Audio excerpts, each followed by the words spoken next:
Hi, friends. It's good to have you back here with us. And we are continuing our series where we're discussing organelles that exist within the cell and how all these organelles, the function that they uh, play, the role they play within the cell in order to help the cell to continue to live its life. So today we'll continue by talking about chloroplasts.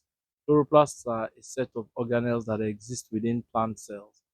Chloroplasts are useful because they contain within them the pigment chlorophyll. And what chlorophyll is for is that chlorophyll is the pigment that helps plants to trap energy from the sun, trap energy from the sun and use that energy along with other inorganic material they have like carbon dioxide and water. Along with this energy that has been trapped from the sun, they are able to make carbohydrates, they're able to make glucose and then store this glucose in the form of carbohydrates. So a lot of plant cells, almost every plant cell, has this chloroplast, and this chloroplast is there to serve this particular function, help the plant cell to be able to trap energy from the sun and use up this energy. This is quite important to know.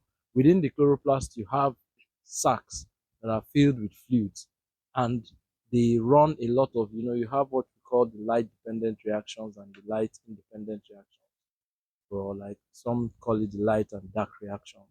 So these reactions take place within the chloroplast, and these are the reactions that together we refer to as photosynthesis. So all these reactions take place in the chloroplast, and the chloroplast is carrying the chlorophyll and is performing these functions. Apart from the chloroplast, cells also have vacuoles. Now, vacuoles, there are different types of vacuoles. You could have water vacuole, you could have food vacuoles.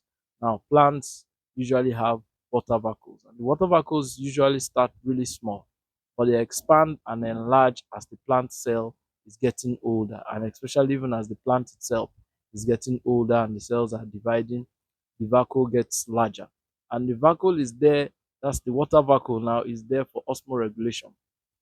It's there for osmoregulation and it helps the plant to be able to regulate, you know, water and salt levels within its cells. And this is truly important and very important for the cell to be able to survive, especially at the cellular level, as in the plant to be able to survive, especially at the cellular level.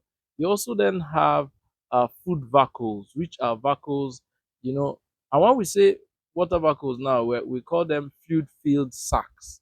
So they are sacs containing water and it's for osmoregulation in plants. Now we also have the food vacuoles, and the food vacuoles are present in a lot of animal cells. And these food vacuoles are membranes, that within these membranes you have food matter, different kinds of food matter. Sometimes, if the cell is one that is involved in engulfing, it can engulf materials that it wants to feed on and then form a membrane around this material that has been engulfed. And this membrane is this vacuole is formed by the membrane around a food matter that the animal cell wants to ingest. So that's what you refer to as a food vacuole. So vacuoles are important. It could either be for osmoregulation in plants or they could be for digestion, ingestion and digestion of matter in animal cells. So this is important. We also have microtubules and microfilaments. These are structures that form what we call the cytoskeleton of the cell. The cell has these unique structures that help to hold up its shape and they help in motion too. Some of these structures that make up our microtubules and microfilaments later elongate to become structures like our flagella, like our cilia. So they are important for locomotion. They are important for giving the cell shape, structure, turgidity. So all of this is what we have in our microtubules and microfilaments.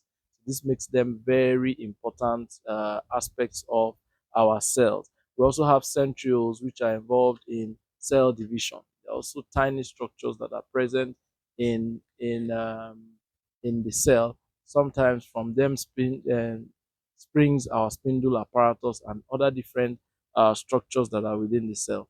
Lastly, we'll just round up this discussion by talking about the nucleus. The nucleus is like one of the most important aspects of the cell. It's carrying genetic materials. It's surrounded by what we call a nuclear membrane, and then it has genetic materials, the DNA.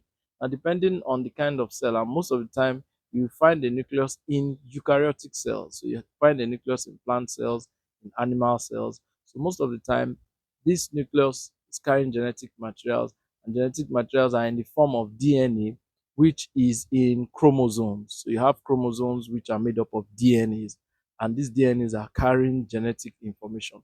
So all the information that the cell needs to perform all its function is written or coded for in the nucleus. So this is important for us to seek and understand. So if you look at the last video we made and this video, we have discussed a total of about 10 cell organelles and their functions. I hope you find this useful and it's able to help you in your studies and your exam. Thank you for listening. Remember to like, subscribe, share, and do have a beautiful day.